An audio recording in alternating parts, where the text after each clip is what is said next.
14.25 for 124 miles.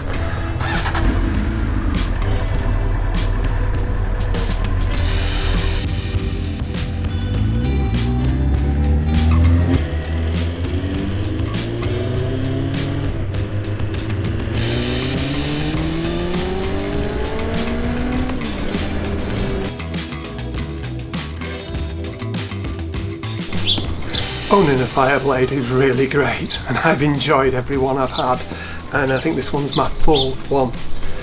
And like a lot of my projects, I get them to just where I really like them the best, and then I see something else and move on. So I'm going to tell you a little bit about my experience with the Fireblade and how much I've enjoyed it, some of the things I've done to make it a little bit more comfortable for me, and then I'll explain why I'm getting rid of it. So before I do all of that, show you how it's gone on with this bike, I'm going to take it out for a final blast. Someone's coming along later who might well just buy it. I did love riding the bike right from the beginning, but I did have a few concerns about comfort, and even mentioned it very early on. The biggest issue for me probably is the footrests being as high as they are. I can use them fine, absolutely no question about it. You have to think about putting your feet on them though, it's just not, they don't naturally fall to where your foot wants to be. I definitely would consider something that lowered them slightly. I might have a look at that, see if it's possible. One of the first things I did with this bike as well was I gave it a lot of love. I changed the oil, and well, the oil that came out really didn't seem so bad whatsoever. But I always think it makes sense. First thing to do with a bike, especially a performance bike, get some new oil in it. That way at least you know if there's any damage it was done before you actually got hold of it. I also gave it a new set of plugs. It's a good idea. I mean, plugs last for a long time, to be honest, but they're not that expensive, so let's get them in there. The coolant never gets changed, so add the coolant out. You can just see how rusty it was there. Looked a lot nicer with the nice red Granville's red coolant. The next thing was to dig even deeper. If the coolant never gets changed, then the valve clearances are never ever looked at. And on a high performance bike, I think it's important to make sure these are in spec. The shim to drop off and go inside. Now it's probably stuck to the back of the bucket. However, it might be on top of the valve, so just being careful. Interestingly, this has got, I think, 212 on it. And some kind soul's already put a white blob on from obviously when this job's been done before. The line underneath should line up with the head there. Having done the clearances, I then went on to doing the balancing the carbs. Now I've got an old manometer that uses mercury, and I've lent it out quite a few times, but this time I came to use it and I spotted that half the mercury was missing. So I used quite a handy trick using some aquarium valves, so I could just use one or two of the columns to actually balance them okay. And as you can see, I managed to get them balanced really closely together. The bike ran brilliantly afterwards. Besides servicing, I did also find a few problems, one of them being a crack in the actual subframe. Obvious that this has been repaired some time before actually looking at it again. The crack is there, and I did think about getting it welded again, but I'm going to take no chances with this. Getting the subframe off is actually not that hard, it's only held on by 4 bolts.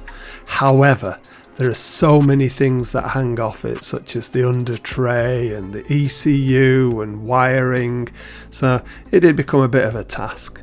I bought a new subframe, or a new to me subframe, absolutely the same type. Put it all back together. Once I got it on, no one would ever know it had been changed. And although not technically a repair, I took the opportunity to change the lock set as well. There's nothing more annoying than when you need a different key for the ignition, for the fuel tank and for the boot on the Fireblade. They're actually quite easy to change, and I got a cheap Chinese set, I think is the way that you'd describe them. I was a bit concerned about the security screws that they might be on the ignition barrel. In the event, it turned out they'd been done before, so they were just right. Worked out a treat. From when I first got the bike, I always intended to improve the cosmetics. It had been painted black, and I had a couple of sticker kits, and I decided on the gold one. Obviously, got to make sure I got the right side. Now I'm going to put that in so that the Honda overlaps onto this and the wing is just onto there, and I'll try and match the other side to it. I really enjoyed painting it, and at first I just did the rear side panels and the tank, and they came out absolutely fantastically. I was absolutely thrilled.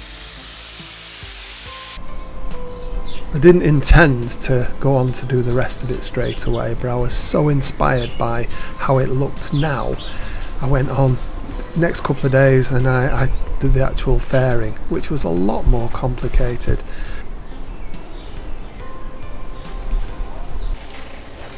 Not only was it harder to take off, some of the pieces, like this middle piece here, had lots and lots of different stickers that all overlapped. It was quite a challenge, but it was very, very satisfying, and I did enjoy it. And then when you put the clear coat over, they actually popped. They looked, I keep saying fabulous, but I can't say any different. I'm really pleased. Work on this bike's coincided with some of the best weather we've had all year. So, just the time to have your bike apart. But I did get out and ride it. And I did get around to putting on lowering pegs. They were actually very easy to fit, and if you watch the video on this, you'll see there's basically only 4 Allen screws on each side, 2 of which are already there. That and an extension for your gear change.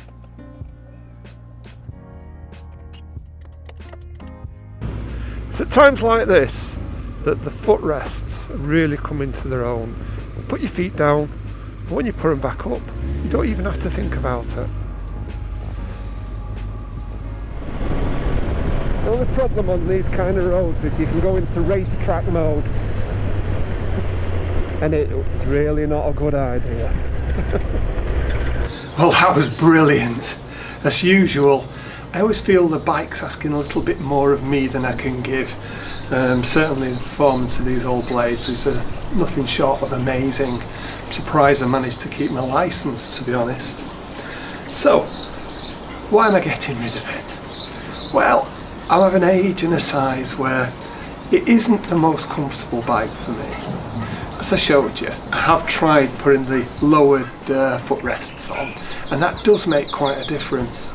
However, in reality, I think the handlebars would need to be higher. I've no doubt I'll want to buy another when I've got rid of it. That's why I've had 4 over the years. But that's probably one of the good reasons I'm giving to get rid of it. That, and I like new projects. And I've seen another bike that may be a little bit more comfortable from the same stable, and I'm going to give that a go. Let's see how that works out. I love this bike. As with a lot of my project bikes, I always think I would love to buy them back. It just comes into my head. I'd love to have a warehouse where I could keep them all. Luckily, so my wife would say, I've only room for a maximum of 3. So I've got my cafe build that I'm doing at the moment, and I'm going to have this replacement for this one coming. So I've still got space for 1, which I'm thinking about for the winter. So you have to wait and see what I've replaced this with. You might laugh, you might think it was sensible. I've seen lots of other people do the same route. They seemed happy. Let's see if I am. Anyway, thanks very much for watching. Why not subscribe, see what happens next?